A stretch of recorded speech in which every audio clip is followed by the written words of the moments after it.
말씀을 가지고 하나님 우리가 많은 것들을 배워갈 수 있도록 도와주세요. 이 배운 말씀들을 가지고 또 한 주간 우리가 생활 속에서 이것들을 잘 기억하고 지낼 수 있도록 우리의 기억력이 좋아질 수 있도록 주님 도와주시고 지켜주세요. 함께 해주셔서 감사합니다. 예수님의 이름으로 기도했습니다. 자, 오늘부터 도르트 신조 조금 진도를 빠르게 나갈 생각입니다. 한 2주차씩 나갈까 생각 중이에요. 왜 그러냐면, 이거를 빨리 나가고 이제, 우리 고백록을 한번 할까 하거든요. 예. 성 어거스틴의 고백록인데요. 근데 이것도, 예, 좀 다르게 많이 알려져 있을 것 같아가지고, 근데 제가 하는 것도 부족하지만, 부족한 정도 수준에서도 그나마 조금이라도 잘못된 것들이 좀 바르게 잡혔으면 좋겠는 마음으로 한번 빠르게 나가 고백록을 하겠습니다. 한 주간 어떻게 잘 지내셨나요? 말씀도 잘 보셨고요. 사모님? 사모님 말씀 잘 보셨나요? 오늘 제 그러셨군요. 나에게 물어봐주라. 누나 한 주 잘 지내셨어요? 사람한테는 안 물어봐요. 저희 그때 말씀 묵상한 거 뭐 나누면서 시작하기로 하지 않았었나요? 맞아요. 네. 네.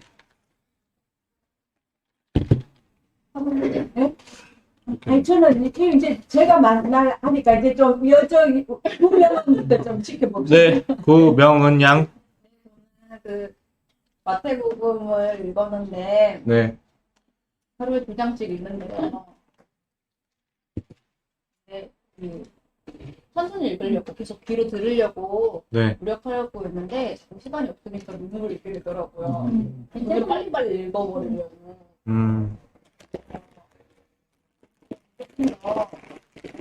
천천히 그 시간에 여유를 두고 읽어야 될 것 같아요. 진짜 읽는데 한 10분도 안 걸리는 천천히 읽어도 여기 의사는 같아서 아무튼 집중해서 읽는 게 목표입니다. 훌륭하네요. 다음에 누구 할까요? 좀 이렇게 네. 저도 마찬가지로 마태복음을 읽었고, 네, 설교 말씀에서도 있었던 내용인데, 맞아. 뭐였어? 설교 말씀에서 있었던 내용이 마태복음 앞쪽에 있었더라고요. 사두개인과 바리새인들의 무릎을 조심하라, 유의하라 이렇게 말씀하셨는데, 근데 문맥상 아무리 봐도 그 사람들이 되게 누룩? 내가 빵을 해놨냐, 오병이어를 또 이렇게 해서 그 빵을 어떻게 구하냐 이렇게 반응을 하는데, 사실 그런 의미로 비유해서 말씀하신 게 아니라서 예수님께서 다시 한번 또 설명해 주신 그런 내용을 들었어요. 그래서 이게 정말 잘 조심해서 들어야겠다라는 생각을 네. 다음 열심히 읽겠습니다. 네. 저는 에스겔을 다 못 넘겼어요. 이제 이번 주 지나야지 에스겔이 끝날 것 같은데. 근데 이렇게 하다 보니까 제가 만약에 평소에 성경을 뭐 5장 읽었다. 그러면 이제 이거를 하니까 내가 성경을 좀 더 읽어야 되겠다. 네. 그런 생각이 들어서 모르겠어요. 네, 좀 왜냐하면 아니 이제 조금 더 읽어야 되겠다. 그런 생각이 들어서 예. 그런 거는 좋은 동기 아닐까요? 나쁜 동기는 아니잖아. 그래서 내가 좀 더 읽고 싶은 마음이 생기는 거예요. 그래서 늘 이제 에스겔 36장 26절인가요? 굳은 마음을 제하고 새 마음을 너에게. 네, 이 말씀 늘 들었던 말씀이지만 정말 이 말씀이 늘 들어가면은 마음이 한결 우리가 밥을 안 먹으면 이제 늘 그런 생각이 있어요. 우리가 밥을 안 먹으면은 배고파가지고 활동하기도 힘들고 사람이 일할 맛도 안 나고 네. 처지잖아요. 그렇듯이 우리가 말씀을 안 읽고 그러면 내 영혼이 자꾸 피폐해지고 그런 거를 경험을 많이 했기 때문에 어떻게든지 간에 네. 일단은 무조건 미루지 말고 먼저 말씀을 늘 읽는 그 습관이, 그런 습관은 참 좋은 것 같아요. 맞습니다. 근데 사람이 이게 머리가 좀 이상하더라고요. 안 좋은 습관도 하게 되면 그거를 해야 되는 그런 그게 있어요. 무의식 속에.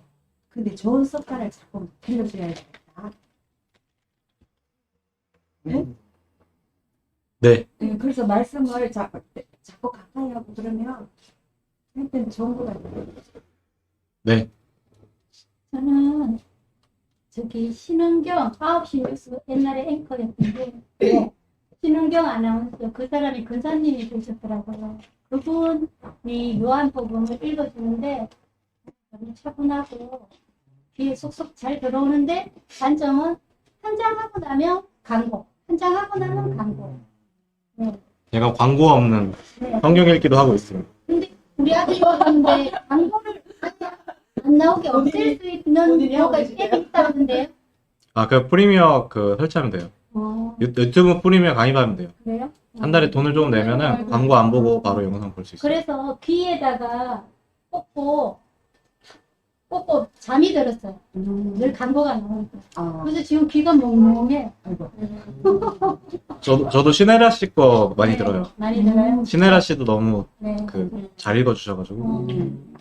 근데 또 내가 매일 기쁘게 새롭게 하소서에 서정이 그분이 나와서 또 전도사님이 돼서 감정을 하더라고요. 아, 그분도 따박 신학교 가셨어요? 신학교 가셨어요? 그 사람은 대단하죠. 아니, 서정희 씨 신학교 가셨어요? 네. 아, 지금 또 대학 다녀요. 반려를 한다든가. 그래서 항상 배우고자 하는 그 마음은 좋은데 글쎄요 믿을 수가 없어요. 그래서 그분들도 그랬어요. 네. 네. 네, 저는 이제 마가복음까지 읽은 상태인데요. 저도 좀 읽으면 읽을수록 이해 못하는 게 많은데 이건 그냥 읽고 넘겼거든요. 특별히 기분 얘기였어요.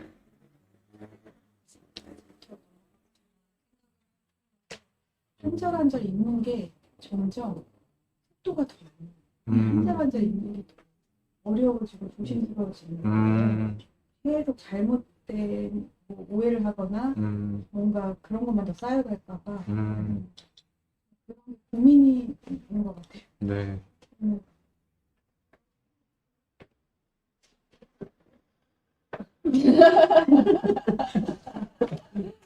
저는 풀 받아서 듣고 있거든.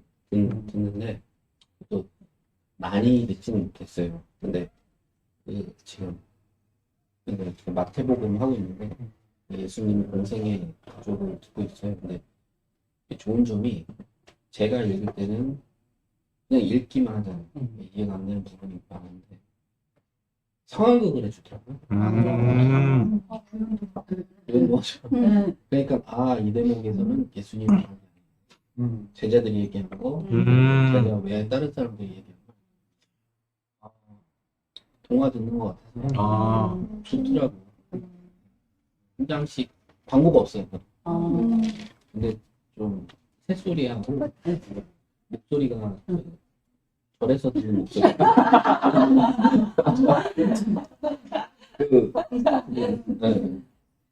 절에서 듣는 목소리가 조금 있는데 듣다 보니까 뭐 적응이 돼서 괜찮은 것 같아요. 그냥 틈 나는 대로 들으려고. 네. 집사님은?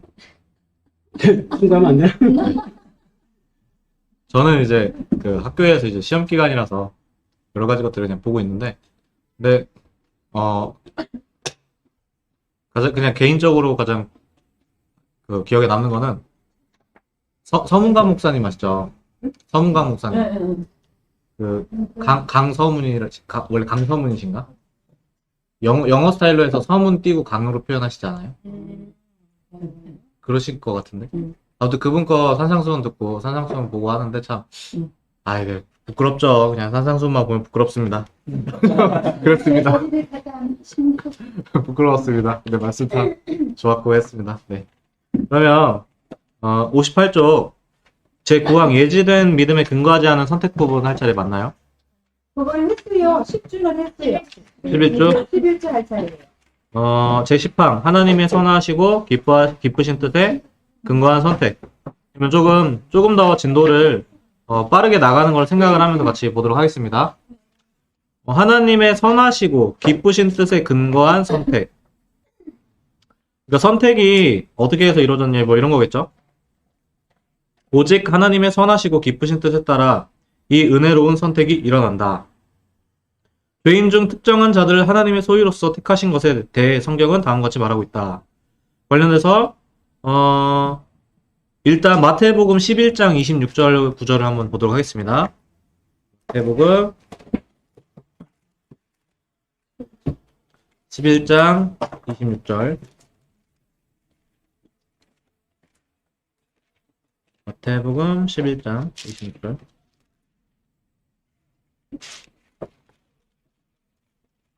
음. 11장 26절입니다. 다 찾으셨죠? 네. 옳소이다. 이렇게 된 것이 아버지의 뜻이니이다. 그 다음에 에베소서 1장 5절 말씀입니다. 그리고 마태복음 11장 26절 옳소이다. 이렇게 된 것이 아버지의 뜻이니이다는 전에 있는 거를 한번 더 같이 봐야 돼요. 그때 예수께서 대답하여 이르시되 천지의 주제이신 아버지여 이것을 지혜롭고 슬기 있는 자들에게는 숨기시고 어린아이들에게는 나타내심을 감사하나이다. 옳소이다. 이렇게 된 것이 아버지의 뜻이니이다. 아멘. 그 다음에 에베소서 1장 5절입니다. 이거 찾으신 분 읽어주시겠어요? 그 기쁘신 뜻대로 우리를 예정하사 예수 그리스도로 말미암아 자기 아들들이 되게 하셨으니. 예, 예정이 분명히 나오죠. 디모데 후서 1장 9절입니다.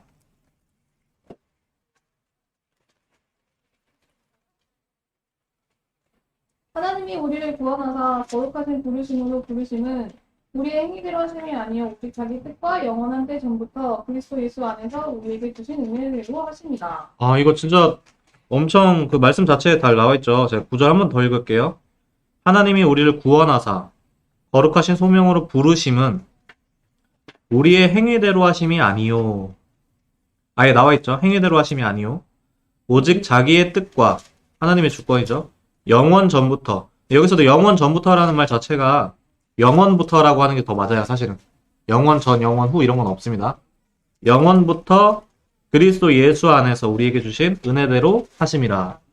아멘. 그 다음에 야고보서 1장 18절 말씀입니다.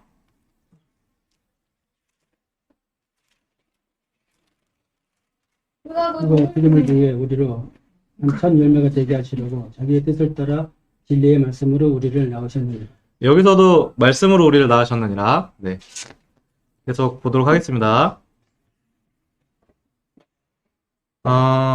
그 자식들이 아직 나지도 아니하고 무슨 선이나 악을 행하지 아니한 때에 택하심을 따라 되는 하나님의 뜻이 행위로 말미암지 않고 오직 부르시는 이로 말미암아 서게 하려 하사 리브가에게 이르시되 큰 자가 어린 자를 섬기리라 하셨나니 내가 야곱은 사랑하고 에서는 미워하였다. 로마서 9장 11절부터 13절 말씀 중에 일부입니다. 사도행전 13장 48절 말씀 영생을 주시기로 작정된 자는 다 믿더라. 이게 항상 이게 논쟁거리죠. 근데 항상 저희가 이게 어떤 것 때문에 그랬다고 했죠? 시간과 영원에 대한 개념이 달라서.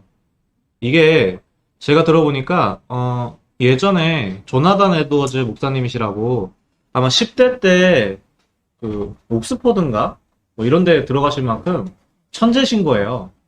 근데 그 천재분이 우리 장로교에서 청교도에서 엄청나게 대단한 신학자로 유명하신데 그분도 이게 해결이 안 돼가지고 엄청 고민을 한참 많이 하셨대요. 그러니까 그런 선배들이 이렇게 고민을 해주시고 하니까 우리 후배들이 이제 영원과 시간에서 이런 개념이 있구나. 하나님께는 당연히 영원이니까 단번에 하나님께는 당연히 선택이고 이런 거를 지금은 이제 쉽게 그분들 덕분에 이렇게 얘기를 나눌 수가 있게 된 거죠. 근데 이게 그렇게도 고민이었고 수많은 선배들이 그렇게 헷갈려 했고 많은 시간을 보냈다. 그런 게서 이런 게 있었습니다. 선하시고 기쁘신 뜻. 선택의 근거는 오직 하나. 하나님의 선하시고 기쁘신 뜻이다. 제가 아는 게 맞다면 아마 바빙크 박사님이 선의 원칙이라는 표현을 쓰셨을 것 같아요. 다른 표현으로도 있다고 하신 것 같은데 저희 목사님께서 설교 말씀 때 선의 원칙 이런 말씀 좀 하시잖아요. 제가 아마 알기로는 아마 선의 원칙, 그리고 다른 표현도 있을 거예요. 그거를 바빙크 박사님도 표현을 하셨다고 저는 그렇게 알고 있거든요. 일단은 그거 한번 생각해 보셔도 좋을 것 같습니다. 이것은 선택의 근거가 인간의 뜻이나 행위가 아님을 분명히 하는 것이다. 그리고 이거는요, 지금 되게 제가 알기로 가장 이제 철학자들이 약간 공격하는 주제 중에 하나예요. 법이 먼저가 있으면 하나님이 법의 메인이야, 아니면 하나님이 해서 그렇게 된 거냐. 근데 이게 또 따지면은 어디가 더 높니, 많이 뭐 이런 걸 가지고 얘기를 할 수가 있는 영역인가 봐요. 근데 이제 딱 저희가 못 받기로는, 제가 알기로는 하나님의 선의 원칙에 맞추셨다, 이렇게 표현을 이런 식으로, 하나님의 선의 원칙에 따라서. 근데 이거 가지고도 또 이제 굉장히 많은 얘기가 있을 수 있다. 근데 혹시 제가 너무 많은 것들을 얘기한다 싶으면 굳이 그런 것까지 안 해도 될 것 같아요. 이렇게 말해주시면 좀 더 빨리 넘어갈게요. 그렇게 냉정하게 말하시는 사람이 있을까요?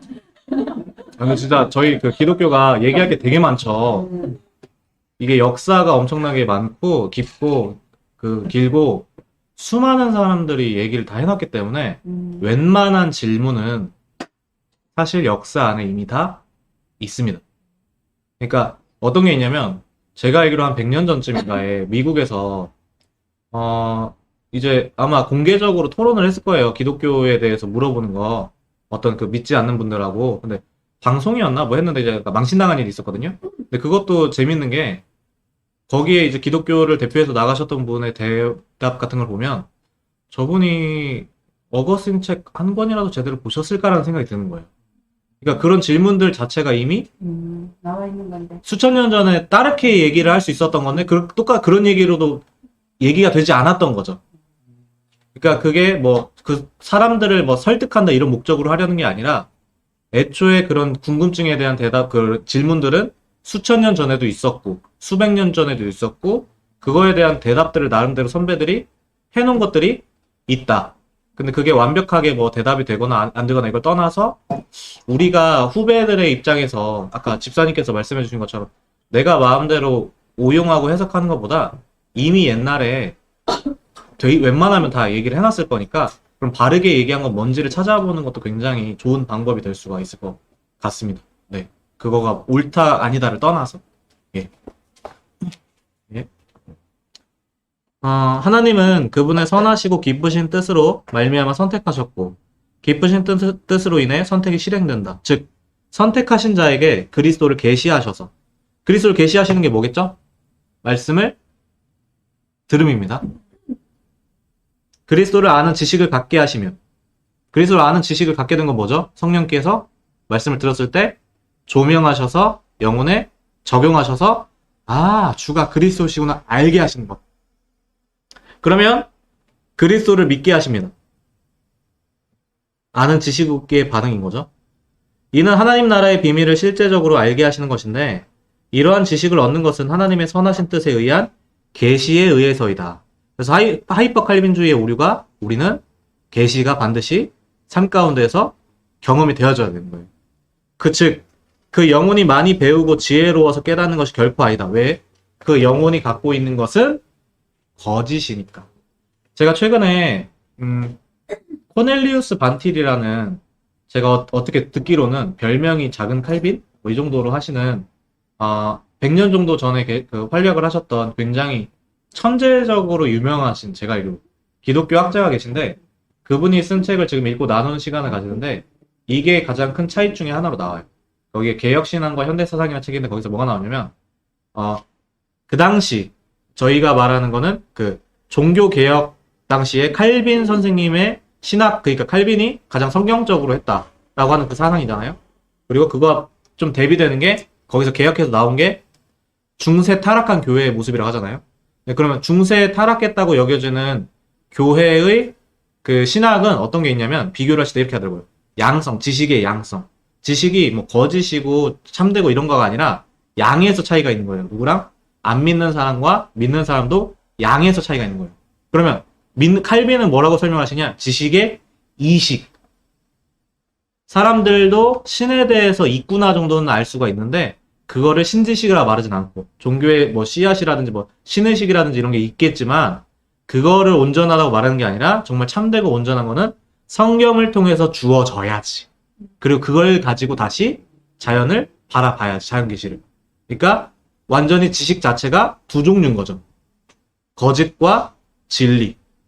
저는 이런 느낌으로 봤거든요. 그런 차이가 있습니다. 그래서 그때 느꼈던 게 굉장히 조금 제가 약간 세게 얘기하는 걸 수도 있는데, 왜냐면 이제 또 이제 공부 많이 하신 분들이 하니까. 그래서 유신 진화론이 제 생각에는 그냥 자연 과학을 한 거에다가 하나님이 계시다라고 덧붙인 거라는 식으로 되면 제가 봤을 땐 그냥 옛날에 그 개혁해서 나온 사상으로 다시 돌아가는 느낌이 받을 것 같아요. 예, 전 그런 느낌 받았습니다. 완전히 진리냐 거짓이냐가 아니라 있는 거에다가 덧붙인 거. 양에서만 차이가 나니까. 아, 근데 제가 진도를 빠르게 나가려고 했는데 보다 보니까 끝이 없겠네요. 그죠? 더 빨리 나가겠습니다. 말이야. 괜찮아요. 너무 느리면 느리다고 말해주세요. 괜찮습니다. 저번에 저의 방송을 보고 반성을 많이 했으니 편한데 해요. 전 귀를 열고 있습니다, 지금. 우리는 열린 마음으로. 제가 봤을 때 전도사님이 열린 게 아니고 저희가 다 열려 있는 것 같아요. 어떻게 이렇게 준비가 돼. 바다 같은 마음이에요. 이런 바다 같은 분들. 자, 이는 하나님 나라의 비밀을 실제적으로, 이거 읽었구나. 즉, 그 영혼이 많이 배우고 지혜로서 깨닫는 것이 아니라는 거죠. 그 영혼이 갖고 있는 건 다 거짓이에요, 거짓. 거기에 알만한 것이 있다 하더라도 완전 불충분한 거, 그거를 가지고 뭐 지식이라는 게 아니에요. 신지식이라고. 하나님의 기쁘신 뜻에 의한 선택은 하나님의 주권을 말한다. 즉, 예정은 하나님에게서 나오며 하나님 외에 그 어떤 것으로부터 나올 수 없다. 하나님 안에 그 목적이 있다. 이렇게 하시는 것이 그분의 가장 기쁘시고 선하신 뜻이다. 따라서 선택은 인간이 왈가왈부할 수 있는 성질이 아니다. 하나님의 주권 아래 굴복되어야 하며 그 기쁘신 뜻을 이해하기까지 잠잠해야 한다. 근데 이거 사실 인간이 뭐라고 할 수 없는 영역이긴 하죠. 저희가 알 수 없죠. 구원의 조건. 하나님께서는 인간의 자질과 행위를 구원의 조건으로 삼지 않으셨다. 왜냐하면 자질과 행위가 다 거짓. 거짓이에요. 우리의 행위에 근거하지 않으시고 오직 하나님의 은혜로 구원하시기로 정하셨다. 따라서 구원의 은혜를 깨닫는 자는 먼저 자신의 어떤 행위로도 하나님의 의로움과 정하신 기준에 이르지 못함을 알게 된다. 이거 한번 밑줄 쳐주시겠어요? 따라서 구원의 은혜를 깨닫는 자는 먼저 자신의 어떤 행위로도 하나님의 의로움과 정하신 기준에 이르지 못함을 알게 된다. 이게 항상 말하는 회심.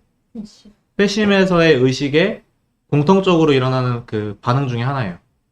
그래가지고 이제 이게 큰 차이예요. 다른 사람들은 다른 종교 그 종파라고 할까요? 교파라고 할까요? 거기서는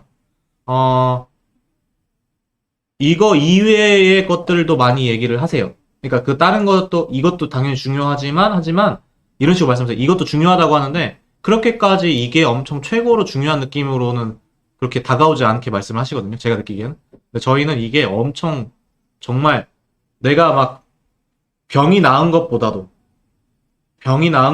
내가 부자가 된 것보다도 내가 깨어진 관계가 회복된 것보다도 내가 막 뭘 한 것, 그 어떤 기적이 있다고 하는 것보다도 환상을 본 것보다도 이게 엄청 정말 최고의 그 체험이라고 할까요? 신앙 체험? 그런 느낌. 약간 그게 좀 차이가 굉장히 크게 있습니다. 그래서 자신의 불의를 인정하고 행위로 스스로를 구원할 수 없음을 고백하며 오직 하나님의 은혜에 호소한다. 하나님의 은혜로 죄인을 받아달라고 청원할 수밖에 없는 것이다.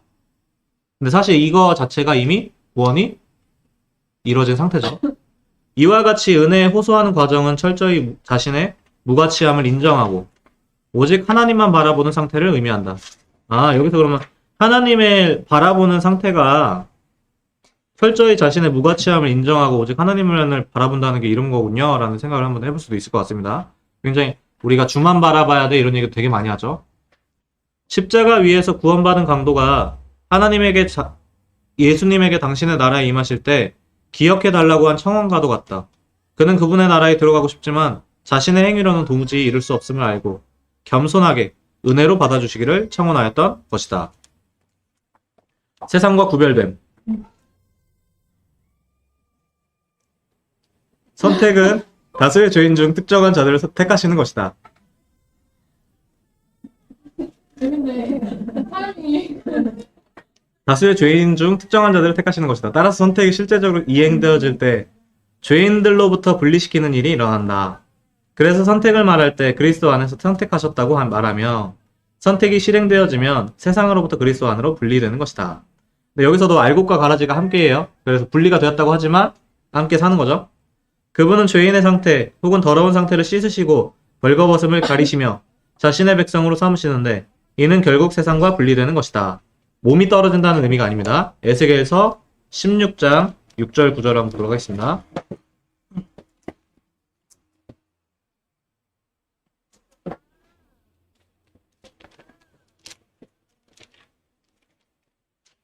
에스겔서 16장 6절 9절입니다.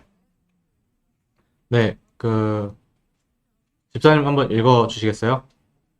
네. 예. 6절 9절. 내가 네 곁으로 지나갈 때에 내가 포트성이라도 있는 것을 보고 내게 이르기를 너는 포트성이라도 살아있으라. 다시 이르기를 너는 포트성이라도 살아있으라.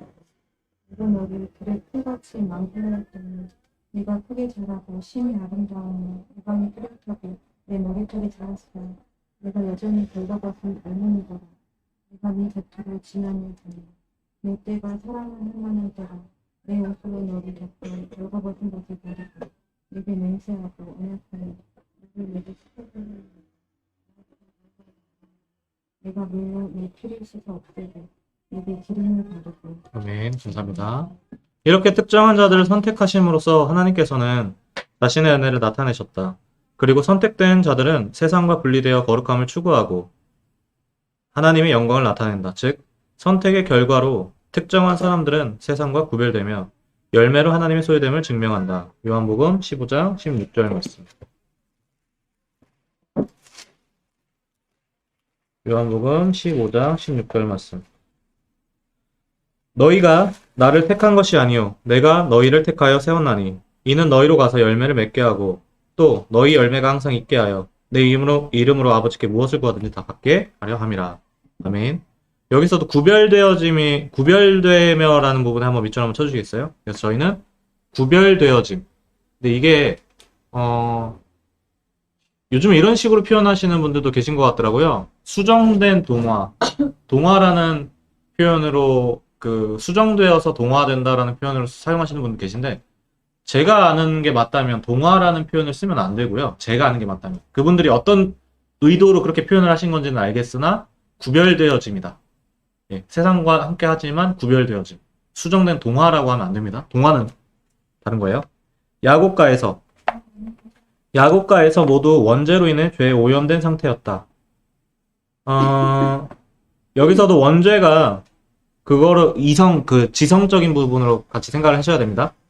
안 그러면 육체가 악하다 이렇게 생각하면 완전히 이거 이원론이에요. 따라서 그들의 선한 행위나 악한 행위에 따라 선택되어진 것이 아니다. 선택과 유기에는 하나님의 목적이 있다. 야곱을 통해 하나님의 자비를 나타내시기 원하셨고 에서를 통해 하나님의 공의를 나타내시기 원하셨다. 이렇게 하시는 것은 하나님의 자유로운 의지다. 이러한 선택이 불공평하다고 생각하고 하나님의 뜻과 목적에 문제가 있다고 생각하는 자는 아직 자신이 죄인이라는 사실을 깨닫지 못하고 있으며 구원에 대한 갈망이 없는 자다. 즉, 구원의 은혜를 아직 깨닫지 못하거나 체험하지 못한 것이다. 여기서 중요한 표현 나왔죠? 거듭나지 않은 이성을 가지고 그분의 선택을 이해할 수 없다. 복음을 전해야 하는 이유. 사도 바울이 비시디아 안디옥에서 복음을 전했을 때 유대인들은 복음의 가르침을 거부하였다. 그러나 이방인들은 복음을 받아들였으며 말씀을 찬양하고 믿었다. 사도행전 13장 48절 말씀입니다. 중간중간에 물어볼 거 있으시면 말씀하세요.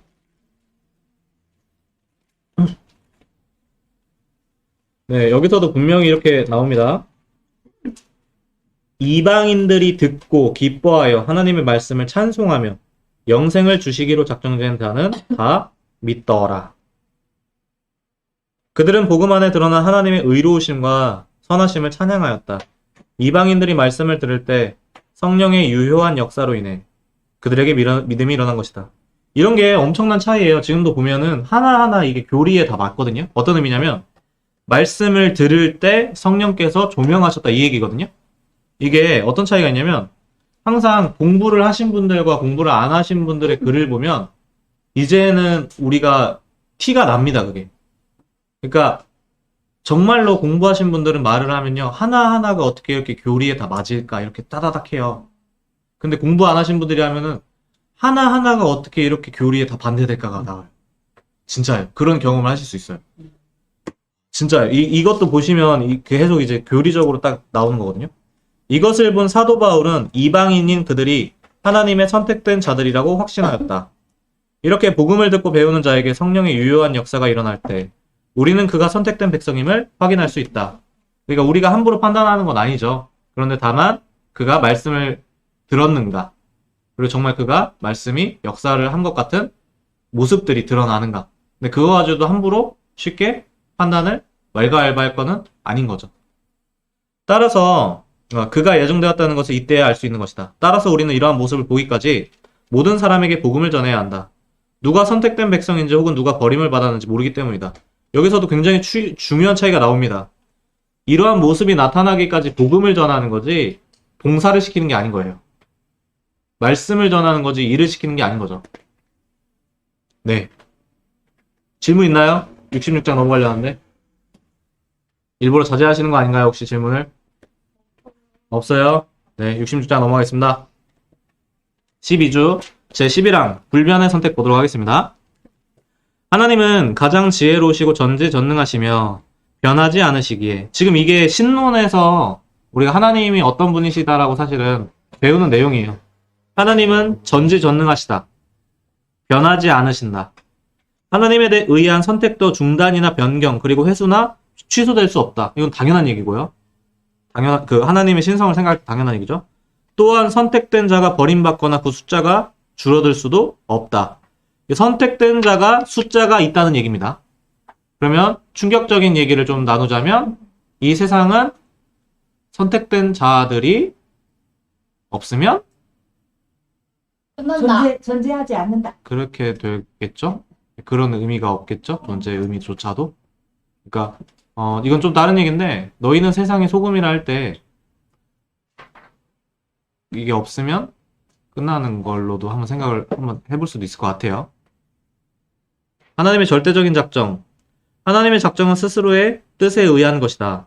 하나님께서 하실 것을 자신 스스로와 함께 정하신 것이다. 하나님의 작정은 완전한 것으로 영원부터 작정되었다. 이러한 작정 가운데 그리스도께서 성육신하셨다. 이렇게 하나님의 작정은 반드시 성취된다. 한편 하나님의 작정은 가장 지혜롭다. 에베소서 1장 11절의 말씀.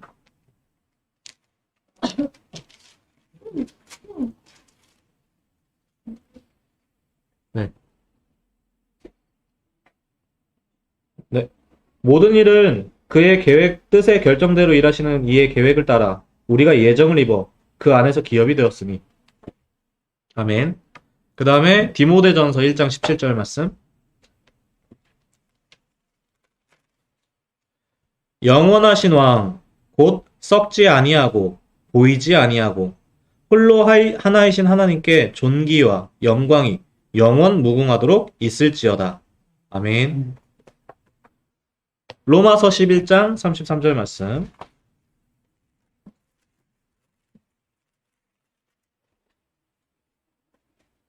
깊도다 하나님의 지혜와 지식의 풍성하며 그의 판단은 헤아리지 못할 것이며 그의 길은 찾지 못할 것이로다. 아멘. 따라서 인간이 마치 하나님의 작정을 다 아는 것과 같은 태도를 취하거나 인간의 이성으로 하나님의 작정을 판단해서는 안 된다. 왜 이렇게 될까요? 왜 인간이 함부로 할 수 없을까요? 하나님의 그 지식과 우리 인간의 지식의 차이가 제가 저번에 나누긴 했었는데 어떤 게 있었죠? 시간과 공간. 하나님은 다 아세요. 우리는 경험된 거 안에서만 알아요. 그 앞으로 거는 예상은 할 수 있겠지만 그것도 모든 것들을 갖고서 예상하는 게 아니기 때문에 당연히 차이가 있죠. 선택의 확실성. 하나님의 선택은 확실하다. 위에서 언급한 대로 하나님의 작정이 완전하고 절대적이기 때문이다. 주께서는 자신에게 속한 자를 분명하게 아신다. 디모데후서 2장 19절 말씀.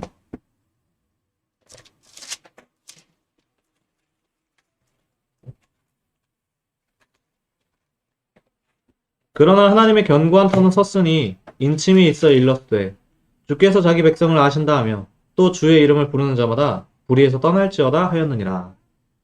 아멘.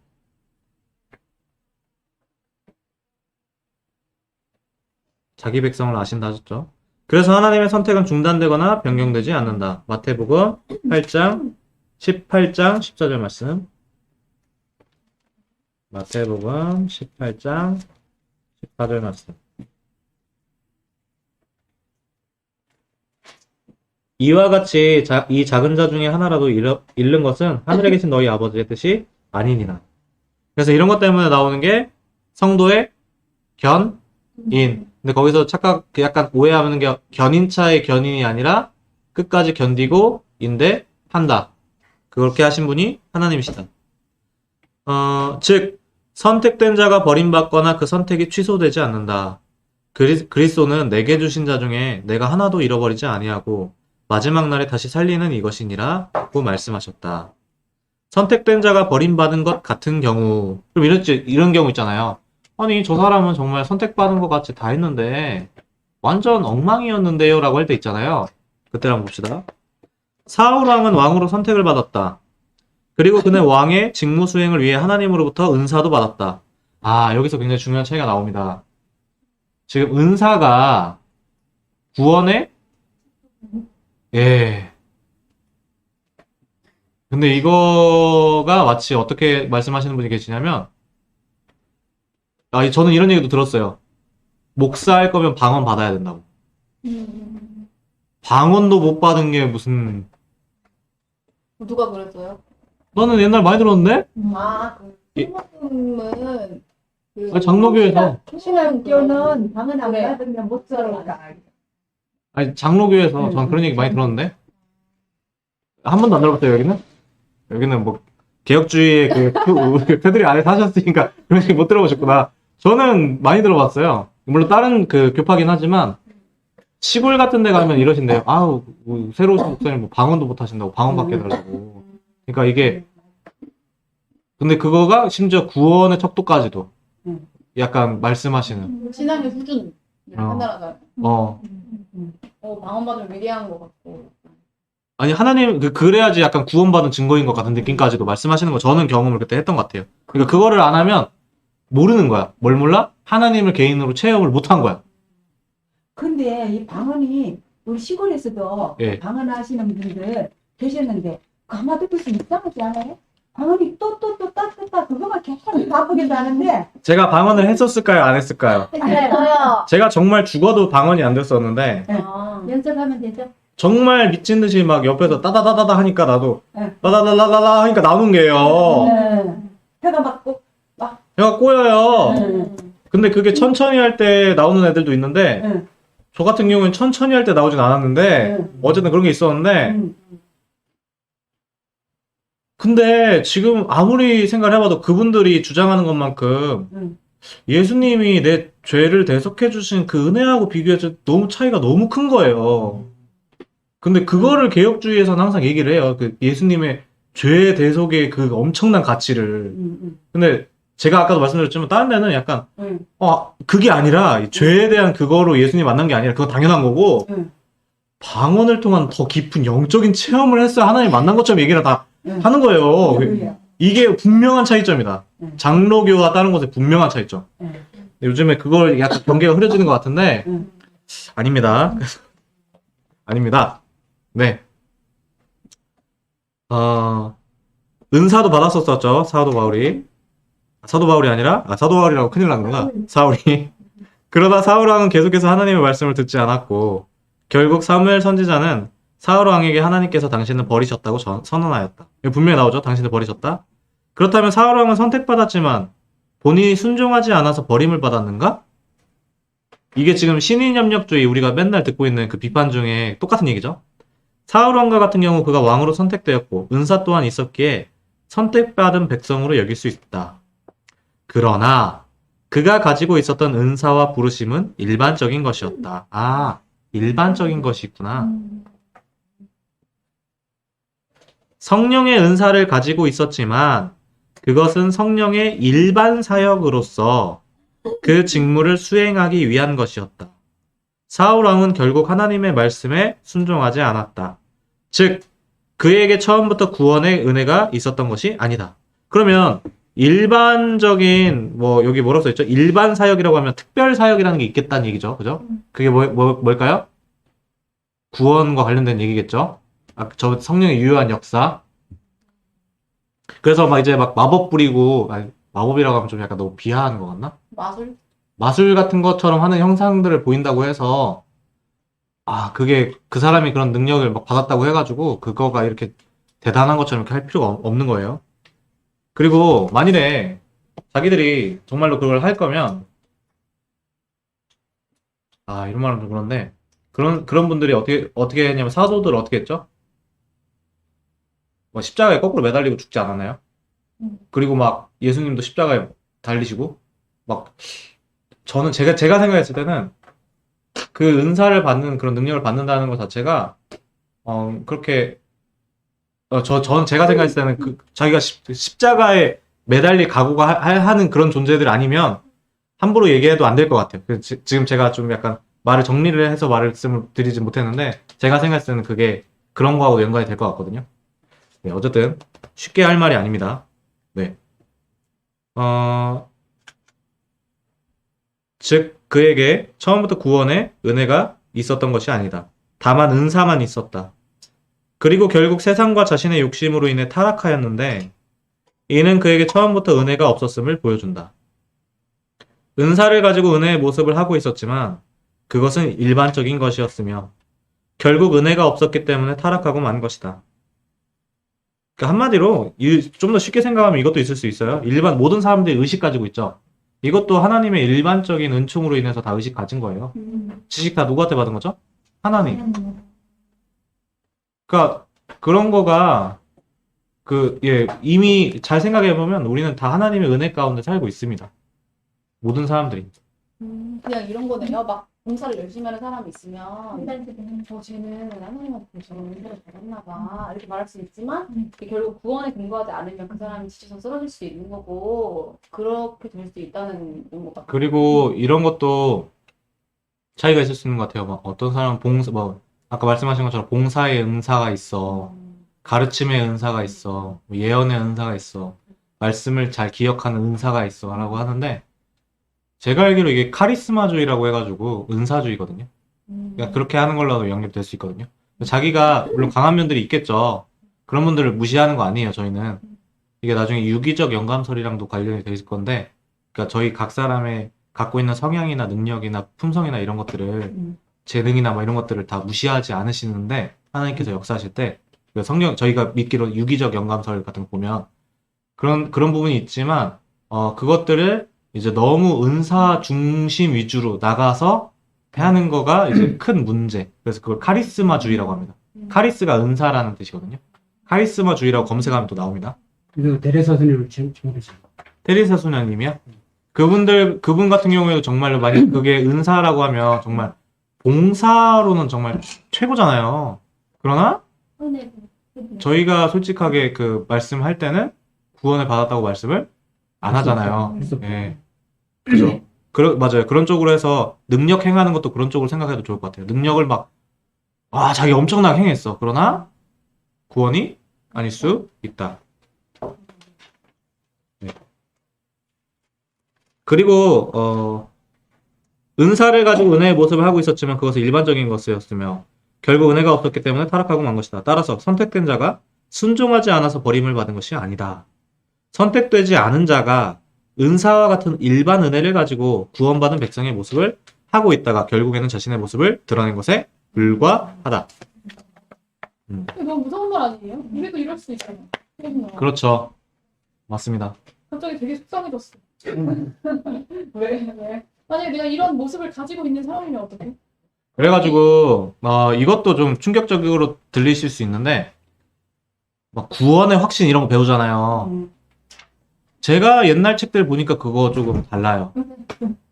그쵸, 진짜요?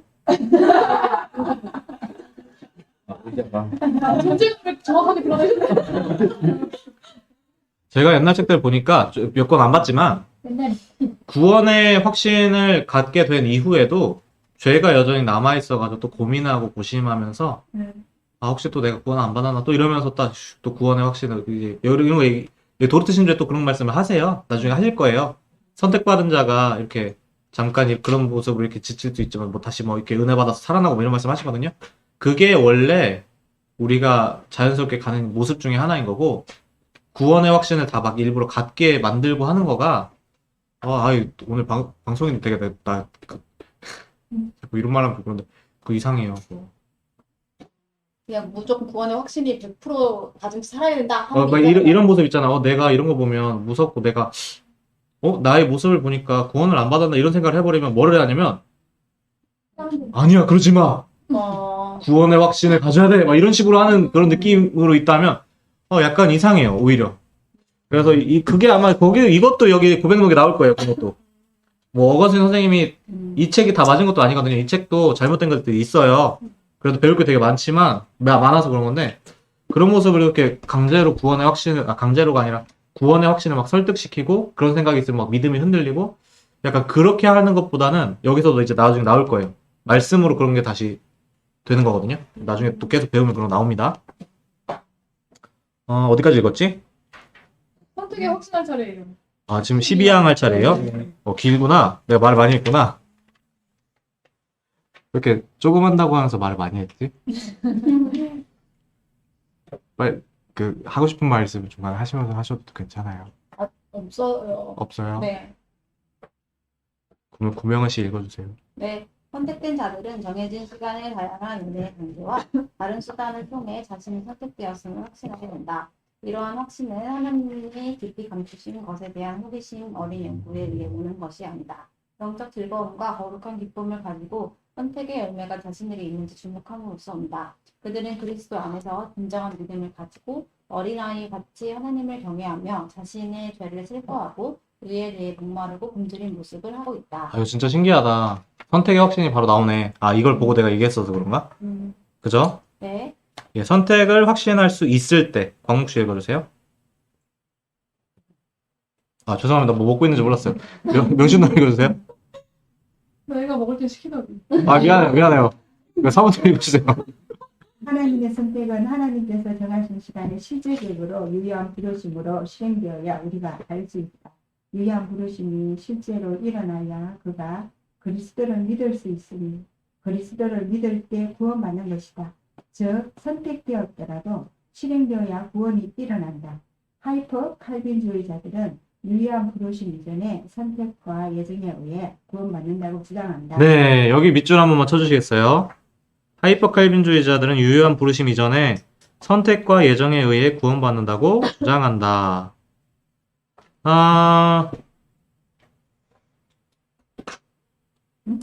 이게 또 이제 근데 칼빈주의자 하이퍼는 또 뭐예요?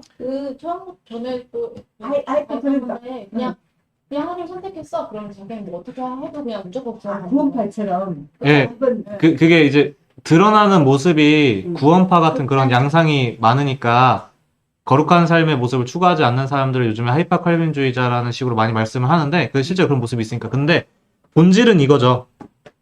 본질은 이건데 그 본질적인 가르침을 많이 빼놓고 말씀을 하셔서 사람들이 좀 헷갈린 것 같더라고요. 제가 봤을 때는. 이게 저도 잘못된 거 아는 게 많겠지만 지금 한국 교회 안에서 신학자들이나 신학을 하신다는 분들이 자꾸 좀 이제 오히려 흐트러뜨리게 하는 게 많아서 정리가 한번 필요한 것 같기는 해요. 그래서 하이퍼 칼빈주의자들이 이게 본질이 핵심입니다. 예, 계속 읽어주시겠어요? 주장은 맞지 않다. 왜냐하면 선택과 예정은 인간에게 속해 있는 것이 아니라 오직 하나님께만 속해 있기 때문이다. 따라서 하나님이 정하신 시간에 그리스도를 적용하는 성령의 유의한 역사가 있을 때 비로소 선택을 확신할 수 있다. 네, 이거 가지고 아마 또 이게 스콜라적인 게 너무 많으니까 뭐 전택설이니 후택설이니 하고서 막 얘기 막 하는 게 있어요. 그러니까 그런 것도 저는 생각이 나는데 진짜 어우, 정신없어. 네, 말하지 않겠습니다. 네, 다음 분 읽어주세요. 은혜의 수단과 관계. 그리스도를 적용하는 은혜의 수단은 하나님의 말씀과 그것 위에 역사하시는 성령의 역사다. 설교를 듣거나 성경을 공부할 때 성령께서 실제로 영혼 위에 역사하셔서 그리스도의 속죄 사역의 언급을 적용하신다. 성령의 이러한 역사에는 관계가 있다. 먼저 성령께서는 율법을 가지고 영혼으로 하여금 죄를 깨닫게 하신다. 죄를 깨닫게 하신과 동시에 죄에 대한 하나님의 심판도 알게 하신다.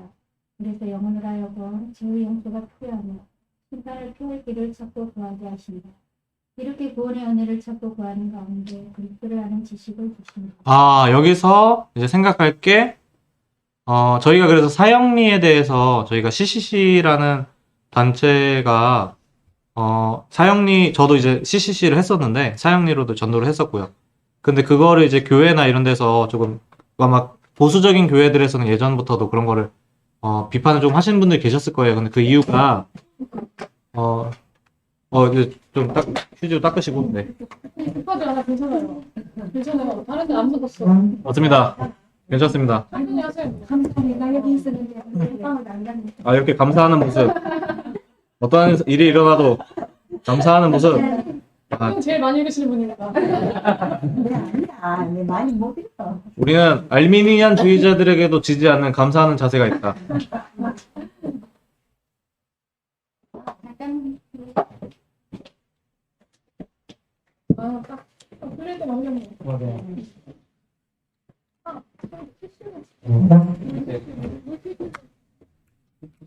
물티슈 부담이 이용하는 바꾸니 낫지.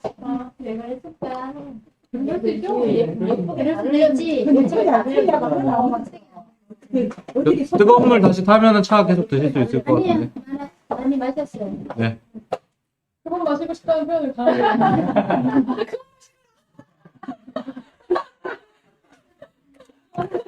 그렇구나. 자. 여기서 보면, 그래서 이제, 저희가 복음을 전할 때, 그냥 진짜 간단하게, 좀 더 간단하게 얘기하면, 당신 죄인입니다. 예수 그리스도만이 이런 죄를 해결하실 수 있습니다. 당신이 예수를 십자가에 못 박은 죄인입니다. 뭐 이렇게 하는 거와, 하나님은 당신을 사랑하십니다. 죄가 아니라 사랑을 먼저 전하는 걸로만 바꿨을 뿐인데, 그게 차이가 있다고 했죠. 근데 그럼 이 책은 문제가 없느냐? 여기서도 문제가 있죠. 이거가 좀 더 강하게 나가면 뭐 한 거예요, 지금? 율법으로 정죄를 먼저 해버리는 거랑 예수 그리스도랑 분리를 시킨 거예요. 말씀은 하나예요, 말씀. 그러니까 어떤 의미에서 하나라고 하냐면 그게 복음, 그냥 복음이. 그러니까 지금 보면 여기서 율법으로 죄를 깨닫게 하는 게 뭐 하게 만드는 거냐면 준비시키는 느낌을 주거든요. 이렇게 따지면. 왜냐면 그때는 아직 지식을 안 가져갔어요. 안 가져갔는데 뭐 지식이 없는데 막 찾아요, 하나님을. 그랬더니 하나님 지식을 주시는 거잖아요. 이거 자체가 이상하다. 하나님을 찾는 의지가 없는데, 왜곡돼 있는데 의지를 벌써 하나님을 찾게 한 다음에 지식을 따로 받아요. 이것도 제가 생각했을 때는 의지와 지식이 분리거든요. 이것도 할 얘기가 많지만 조금 이상하다. 넘어가겠습니다. 네.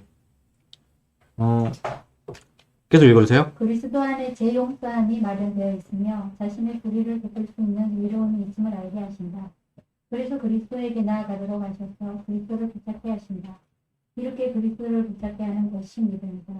이 믿음은 그리스도에게 연합되게 하여 그리스도의 인격에 참여하게 만든다. 이것이 은혜의 수단과 관계다. 네, 그래서 약간 믿음을 은혜를 받는 뭐 손 같은 식으로 표현을 많이 하시는 것 같아요. 그것도 아예 다르다. 다음 분 읽어주세요. 선택의 확신, 성령의 유한 역사로 인해 그리스도와 연합되어 그의 인격에 참여하게 되면 구원의 확신이 이루어진다. 신분의 변화가 생기고 성령의 은사를 주어져서 하나님을 향해 아버지라고 부르짖게 된다. 예, 이것도 지금 저희가 교리적으로 구원의 서정이라는 거하고 딱 지금 맞거든요. 이게 신분의 변화, 로마서 8장 15절 한번 보도록 하겠습니다.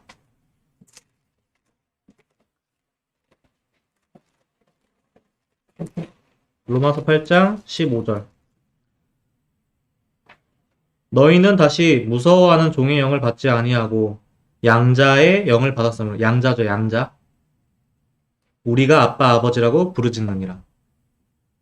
신분의 변화가 생겼죠. 양자입니다. 그리고 지금 종이랑 양자라는 말이 나와서 또 드리는 말씀인데요. 저도 잘못 알았고 굉장히 요즘 그렇게 많이 말씀을 하시는데 어떤 게 있냐면 예배라는 단어에 대해서 어떤 그 개혁신학을 하시는 그 역사 교수님이시나 아니면 수많은 요즘에 저도 듣고 있는 개혁주의 교수님들이 예배를 자꾸 서비스라고 해야 된다고 막 혼을 내시면서 말씀하시더라고요. 그러니까 제가 듣기로는 그러니까 강조하시고 예배는 서비스입니다 막 이러시더라고요. 워십입니다. 예배가 어떻게 쓰지지? 그게 구약에 있는 개념인데 그렇게 이렇게 신약에서 이제 아마 웨스트민스터 고백서나 그 칼빈 선생님이나 다른 분들도 이제 그걸 이제 워십이라고 신약에서 이런 식으로 하셨던 것 같은데 그걸 이제 구약에 있는 그 서비스 개념 그 일하는 자 뭐 이런 걸 그 좀 약간 그 좀 다르게 해가지고 또 이제 연결을 시켜가지고 하시려고 하시는 분들 많으신 것 같더라고요. 그래서 막 가가지고 막 서비스라고 가르치고 다니고 계신데 워십입니다. 어떡하지? 워십입니다. 서비스가 아닙니다. 아이고 이상하다. 근데 이러니까 이상하다. 복음이 말로만 들리는 것이 아니라 능력과 성령과 큰 확신으로 다가오는 것이다. 데살로니가전서 1장 5절 말씀. 1장 5절 말씀. 이는 우리 복음이 너희에게 말로만 이른 것이 아니라 또한 능력과 성령과 큰 확신으로 된 것임이라. 우리가 너희 가운데서 너희를 위하여 어떤 사람이 된 것은 너희가 아는 바와 같으니라. 성령을 통해 복음이 심령에 와닿는 것을 분명히 느낄 수 있으며 확신할 수 있는 것이다. 지금 저희 같은 경우에는 이게 지식이라는 영역이 어떤 건지를 아니까 지식이라고 말하자면 옛날에는 그런 게 저희같이 이렇게 생각이 아직까지 하지 않아서 그냥 심정에 담긴다 이런 식으로 표현했던 것 같아요. 머리가 아니라 뭐 심정에 담긴다, 하트 뭐 이런 식으로. 마인드와 하트 막 구분하고 뭐 이러시거든요. 근데 이거 자체가 죄송해요. 발음이 좀 웃겼나요? 이것도 개념이 약간 그렇게 선배들이 표현을 하셨는데 그것도 좀 약간 차이가 좀 있는 것 같아요. 예. 근데 어떤 마음인지는 다 알죠. 저희가 무슨 뜻으로 그렇게 표현하시는지 다 알 수 있죠. 왜 그 웃음이 터지는 것 같은데 제 발음이 좀 이상했나요? 이상한데 잘 터져라.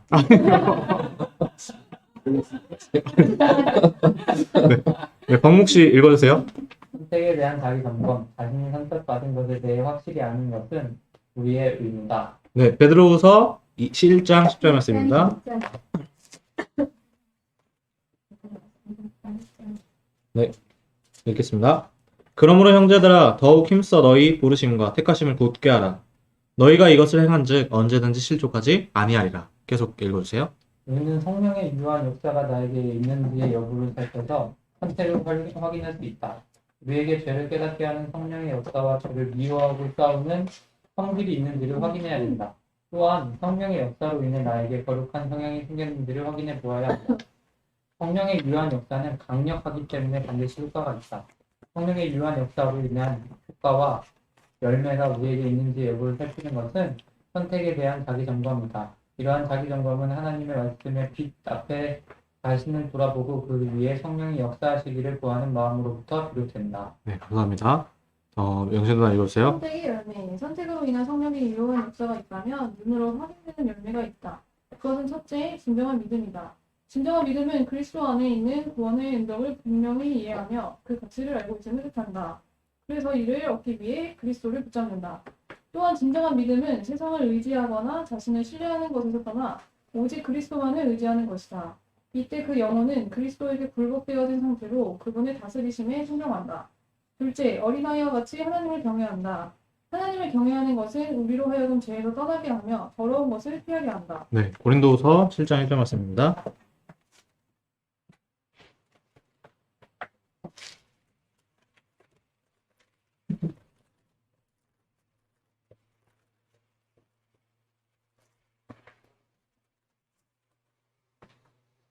그런즉 사랑하는 자들아 이 약속을 가진 우리는 하나님을 두려워하는 가운데서 거룩함을 온전히 이루어 육과 영의 온갖 더러운 것에서 자신을 깨끗하게 하자.